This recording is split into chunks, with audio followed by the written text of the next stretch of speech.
that don't mean I can't have one. You know what I'm saying? So we're in a situation now that what needs to happen now is resources need to be released into our communities so that we can start making a difference. And well, and when you look at it, you know, like Brother Lonnie was saying, I didn't go to Harvard, I didn't go to Vanderbilt, just like you. And when you send the paperwork in, then you reject it because you didn't.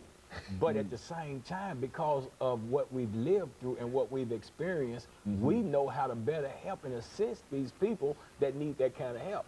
So we're the ones, our organizations are the ones that need the funding to get the things happening. And I believe that right now, Dr. Haney, as a result of President Obama being in office, I believe that funding is being, I know it's being released because, I mean, I got it in the email about the $75 million that he requested, the $25 million, you know, that's supposed to be made available in this particular year of 2009. So there's more monies to come.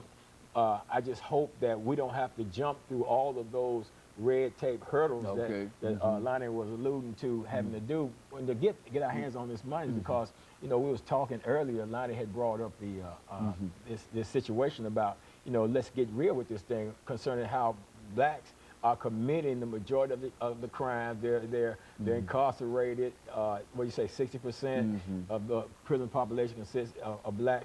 So if we help the black man, then we'll lower the crime rate. That would make sense. That's right. And I think you said something, Lonnie, about the number of murders that were committed, and that's past year, what, 75? 75. And majority of those were black on black crime. So, go ahead. I know you're gonna say something. Hey man, all you gotta do is just go look.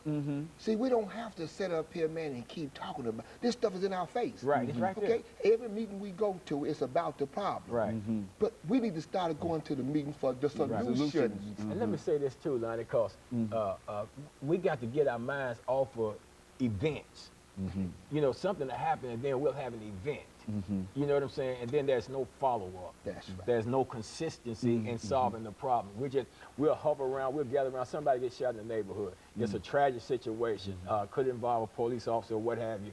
Then the community comes together and they'll celebrate, in a sense, the event. And then the next day, after the news cameras are gone and the media is no longer interested, then they're no longer interested, and then it's business as usual. And like you were saying, you kids can't go back to business as usual, the status quo, man. Change has come, and let's make this change real.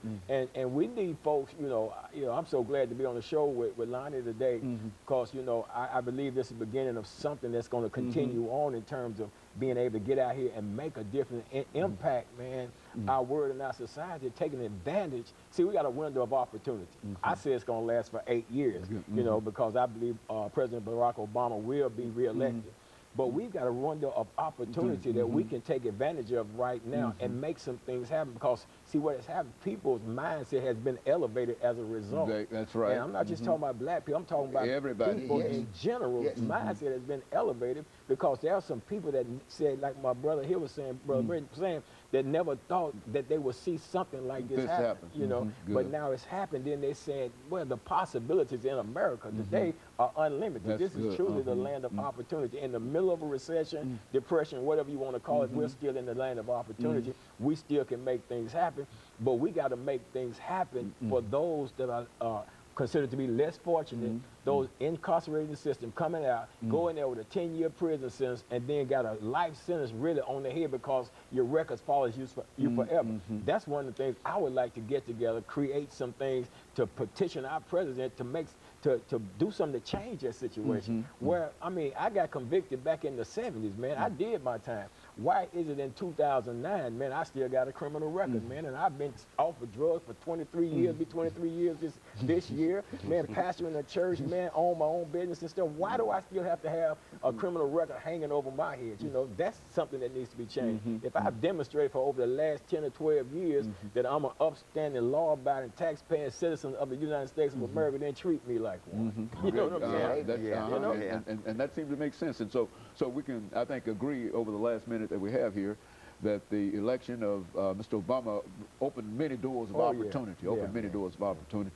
And I think that we've had an opportunity to talk to educators. We've had an opportunity to talk to almost everybody, and that seemed to be the same general sentiment, and it's not only my sentiment, but it seems to be the sentiment of everybody that I talk to, that this is a tremendous opportunity, and it really speaks well in a real sense for America. I think it has elevated the status in terms of the way that people see the United States of America all around the world. And I want to thank all three of you for coming by and at least giving our audience some understanding as to who ex-offenders are as well as who gang members are, because there's a tendency on all of our parts simply to lump them together. If you've ever been in jail, then you're still a criminal, and et cetera. Dr. Haynes, just let our brothers in the prison know they got hope. Okay, that's exactly it. And of course, let me thank our audience, and let me encourage you to tune in again next week for another informative edition of Comments. Thank you, and good